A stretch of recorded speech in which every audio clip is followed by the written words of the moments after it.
안녕하세요. 김대복 대표입니다.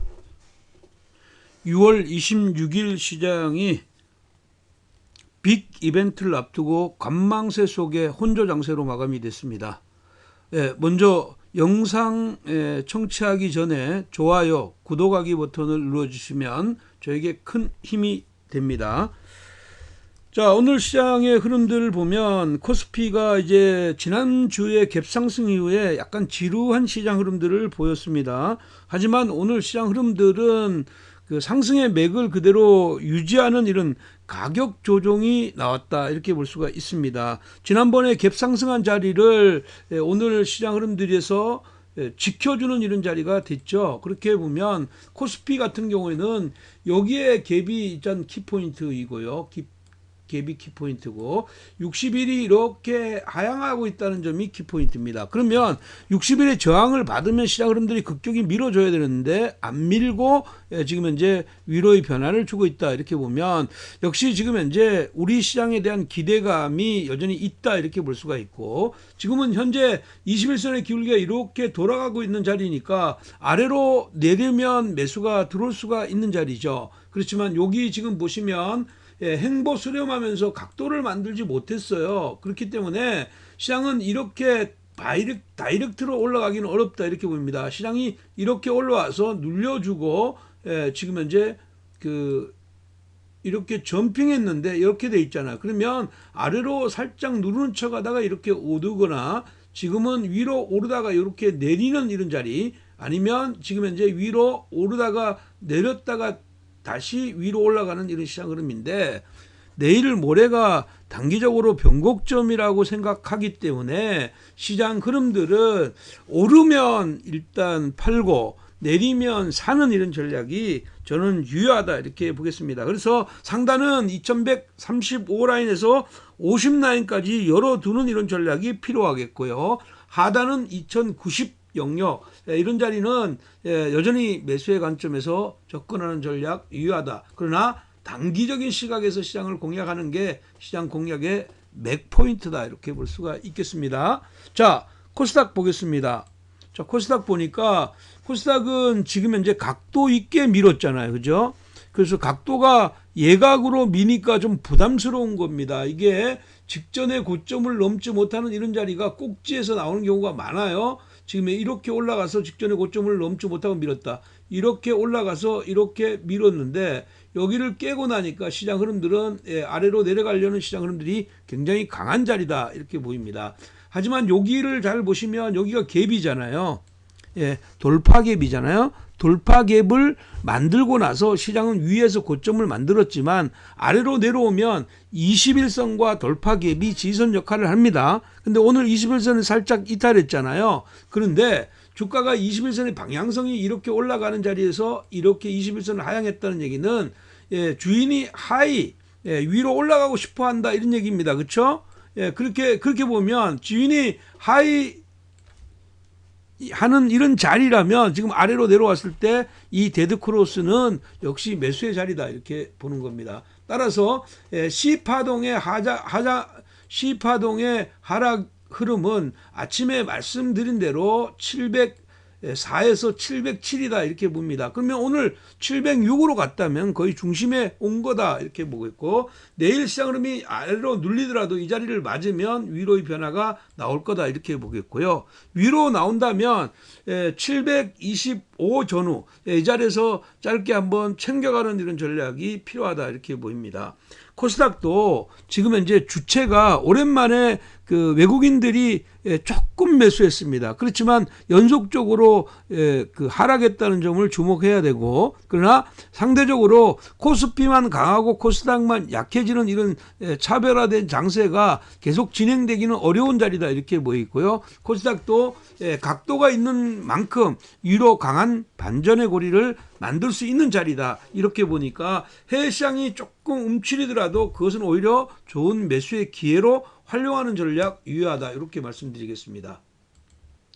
자, 오늘 내일 또 한번 공략해 볼 6월 27일 날 끝장을 볼 종목들 한번 찾아보도록 하겠습니다. 첫 번째는 팍스넷이라는 종목입니다. 팍스넷이라는 종목인데 이틀 연속 상한가가 왔어요. 이건 기본적으로 지금 요 종목으로만 보면 단기적으로는 부담 영역이죠. 그렇죠. 예, 5,000원 하던 종목이 10,000원대에 왔는데 가격에 라운드 람바에 딱 걸치는 자리에서 마감이 됐습니다. 그만큼 재료가 좋다 이런 얘기죠. 블록체인으로 한 이 탈중앙 방식의 C라는 이 지금 현재 그 메신저는 지금 현재는 앞으로 꼭 필요한 이런 흐름이라고 봐야 돼요. 그렇지만 지금 현재 이렇게 많이 올라왔다 이런 얘기는 가격에 부담이 있는 자리다. 그러면 3일째 되는 날, 이틀 이상의 3일째 되는 날 가격의 가격을 한번 놓아줄 필요가 있다 이렇게 봅니다. 가격은 11,500원. 이 자리에서 한번 청산하고 가격의 보정 작업이 들어올 때까지 기다려야 된다 이렇게 볼 수가 있습니다. 흐름상으로는 11,500원 전후에서 하고 가격대가 이 안으로 내려와서 9,000원대를 지켜주는 자리라면 한 번은 짧은 매수는 들어올 수가 있습니다. 하지만 오늘 시장 흐름에서 중요한 변화가 또 있었잖아요. 비슷한 내용을 가지고 올랐던 질환지교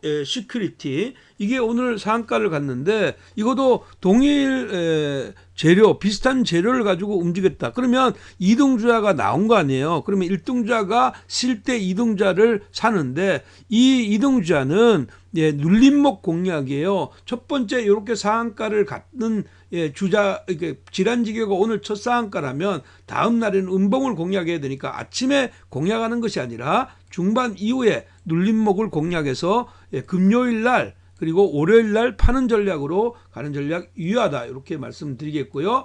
지금 팍스넷은 선수의 영역, 보유자의 영역이라는 것 이런 자리를 따라가서 여러분들이 재산들을 탕진하지 않았으면 좋겠다 이렇게 말씀드리겠고요.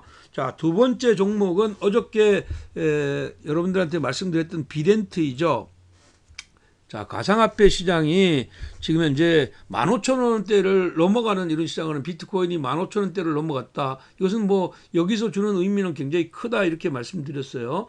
1등을 기본적으로 누구를 가져갔어요? 우기투에서 비덴트로 바꿨다는 거 아닙니까? 그러면 비덴트는 추가적으로 위로의 변화가 나온다. 그럼 제가 어저께 제시했던 가격대가 오늘 뭐 근접하는 자리까지 왔죠. 어저께 제시했던 가격이 비덴트 같은 경우는 지금 11,000원까지 보자고 했는데 1,850원까지 왔으니까 목표치에 왔다. 거래도 실렸다. 그러면 기본적으로 이 종목 같은 경우는 내일 지금 현재 1,500원 이상에서 따라 사는 것은 부담이다. 단기 매매 하더라도 지금 현재 짧게 매매 포인트를 잡는 게 중요하고 9,000원을 네크라인으로 가져간다. 9,000원을 깨면 어떠한 일이 있어도 매수하면 안 됩니다. 그래서 그렇게 매매하시고 만약에 보유자가 다 팔지 못했다면 1,500원 이상에서 모두 떨고 기다리는 게 좋겠다 이렇게 보입니다. 이미 이제 말씀드렸던 우기투나 이런 쪽의 시장 흐름들은 조정의 흐름들이 나왔잖아요. 그러니까 1등주자는 조정도 조금 늦게 조정해요. 그러니까 늦게 조정하니까 내일 마지막 물량을 떨어내고 또 한 번 가격과 이격 조율을 기다려야 되는데 흐름상으로는 지금 현재 241선이 움직이는 8,400원 전후까지는 기다리는 이런 전략이 필요하다 이렇게 보니까 단기 매매 내일 붙는 날 아니다. 그리고 보유자는 나오는 날이다. 이렇게 요 점을 꼭 기억했으면 좋겠다. 이렇게 보겠습니다. 자, 세 번째 종목은 오늘 뭐 탄력있게 올랐던 현대바이오입니다. 현대바이오이고요. 현대바이오 같은 경우에는 지금 최근에 그 바이오주 중에서는 아주 탄력적인 이런 시장 흐름들을 보여주고 있는 종목이다 이렇게 볼 수가 있습니다.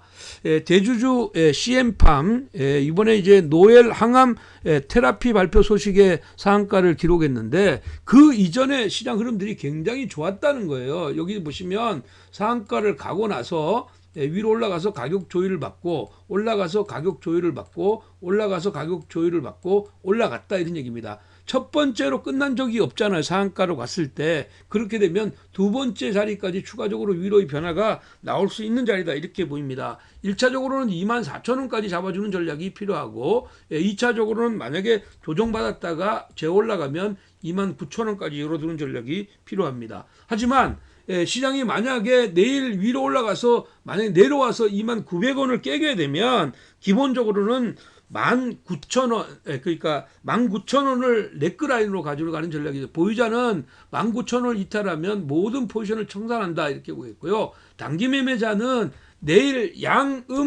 음에 한 번 더 공략의 기회가 있는데 19,000원을 훼손하지 않는 자리예요. 그러면 2만 원 전후에서 매매해서 한 번 더 윗단을 변화를 보는 전략이 필요하다. 만약에 내일 22,000원 이상으로 만약에 떠서 나온다. 22,500원 이상으로 떠서 나온다. 일단 포지션을 정리하고 기다리는 전략이 오히려 저는 맞다. 이미 여기 보면 1차, 2차 상승해서 지금 현재 위로의 변화를 줬던 이런 흐름이기 때문에 거래량이 터지면서 가면 이것이 분출 거래량으로 이어질 개연성이 있다 이렇게 보는 것이죠. 그래서 그러한 점을 감안해서 내일 공략하자 이렇게 보겠고요.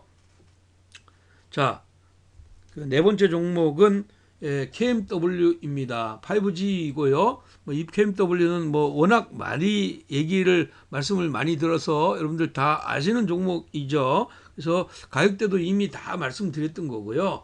1차적으로는 여기 보시면 21선이 이렇게 올라가는 이런 과정에서 아래 꼬리를 잡아서 트랩을 만들고 위로의 변화가 나왔단 말이에요. 이미 오늘 같은 경우에도 에이스테크나 오이솔루션 같은 경우가 아침에 9시 20분 이전에 저점을 기록했던 자리를 한 번도 깨지 않고 고점이 나왔다는 얘기예요. 그렇다면 내일도 위로의 변화가 나온다 이렇게 볼 수가 있고요. 이 종목 같은 경우는 조금 여기서 이틀간 늘어진 게 이게 부담이에요. 만약 안 늘어졌다면 여기서 바로 다이렉트로 고점을 뚫고 5만 원까지 봐야 되는데 지금은 위로 올라가면 44,000원에서부터 45,000원 이 사이에서 1차적으로 놓고 기울기가 이런 자리를 깨지 않는 자리가 중요하다. 그러니까 월화의 저점을 깨지 않아야 돼요. 이 저점을 깨지 않는 자리가 나오면 트렌드를 확장하면서 5만 원까지 열어두는 전략이 필요하다. 그러나 만약에 경우에 위로의 변화가 45,000원을 넘지 못하고 월요일날 저점을 깨는 자리 나오면 기본적으로 포지션 자체를 정리하고 여기서 중요합니다. 조금 쉬어주는 전략이 필요하다. 이격이 여기 보면 자 21선과 61선이 이렇게 올라가는데 단기적으로 이격이 이렇게 올라가면 이게 시장의 지지 역할을 하는데 이 올라가던 놈이 이건 올라가는데 지금 이게 제대로 만약에 솟구치지 못하면 이격 조율이 들어온다는 점을 꼭 기억해 줬으면 좋겠다 이렇게 보입니다. 그래서 여러분들이 이러한 것들이 시장의 또 맥점이다 이렇게 볼 수가 있겠습니다. 자, 마지막으로 오늘 볼 종목은 하이닉스입니다. SK 하이닉스가 그 위로의 변화를 줬는데 SK 하이닉스의 공략 포인트는 아주 간단해요. 왜 간단하냐? SK 하이닉스가 오른 이유는 실적에 대한 기대감이 이제 오늘부로 살아난 거죠. 마이크론 테크놀리지가 감산을 하면서 지금 현재 디램을 감산하는 이런 시장 흐름이 나오면서 시장이 좋아질 것이라는 이런 기대감 때문에 시간에서 8%가 올랐단 말이에요. 그러면 이 종목 같은 경우도 하이닉스 같은 경우도 68,000원대를 딱 넘어서니까 시장은 어떻게 보면 이게 돌파 갭이 나온 거 아닙니까? 돌파 갭이 나왔는데 윗단으로 올라오면 71,000원, 1,800원대 이 자리가 고점이라고 봅니다. 그러면 상단을 71,500원까지만 열어두는 게 좋다. 71,500원까지 열어두는 전략이 필요하겠고요. 아랫단으로 내려오게 되면 67,000원 전후에서는 매수인다. 근데 67,000원 이하로 들어오게 되면 기본적으로 이 종목은 다시 밴드 하단으로 갇혀버리는 이런 자리다. 왜? 주가가 이렇게 내려와서 기술적인 반등하고 나서 다시 이 저점을 테스트하러 내려오면 이 저점이 71,500원을 넘지 못하고 미루면 이 저점을 다시 테스트해서 깰 가능성이 높다 이런 얘기입니다. 그렇기 때문에 가능하면 67,000원 지지하면 매수해서 트레이딩 관점에서 71,500원 가지고 트레이딩 관점에서 매 포인트를 잡는 것이 맞는데 제가 말씀드렸지만 실질적으로 이번에 공략은 금요일까지 내일하고 모레 사이를 단기적인 목표로 한다면 이 종목은 가지고 매매하기가 굉장히 까다로울 것이다. 그래서 내일이나 모레 사이에 하루라도 오르는 자리가 나오면 청산해놓고 그냥 포지션을 67,000원 이하로 들어오거나 지지될 때까지 기다려보는 전략 유효하다, 이렇게 보겠습니다. 자, 오늘 이상과 같이 종목들을 살펴봤습니다.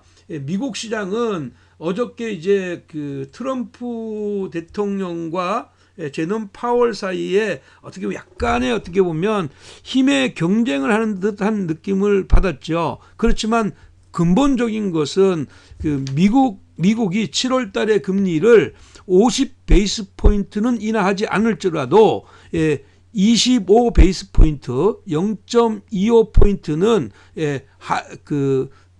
인하할 가능성이 굉장히 높은 상황이기 때문에 시장은 지나치게 금리에 반응할 필요가 없다, 이렇게 보겠고요. 금리에 궁금하신 분이 있다면 오늘 지금 현재 7월 미국 금리 에 대해서 지금 여러분들한테 영상 올려놓은 것들을 참조하시면 되겠다, 이렇게 보겠습니다. 자, 오늘도 이런 내용들이 마음에 드셨으면 좋아요, 구독하기 버튼 눌러주시고요. 여러분 항상 많은 댓글 감사합니다. 궁금한 점들 댓글로 남겨주시면 제가 시간 나는 대로 댓글로 답변해 드리도록 하겠습니다. 여러분 내일도 성공 투자 되시고요. 요즘은 아침 방송 대신에 저녁 요 시간대에서 여러분들과 함께 한다는 것 잊지 마시기 바랍니다. 여러분 제 마음 아시죠? 여러분 사랑하고요. 여러분들 힘내시기 바랍니다. 화이팅 하세요.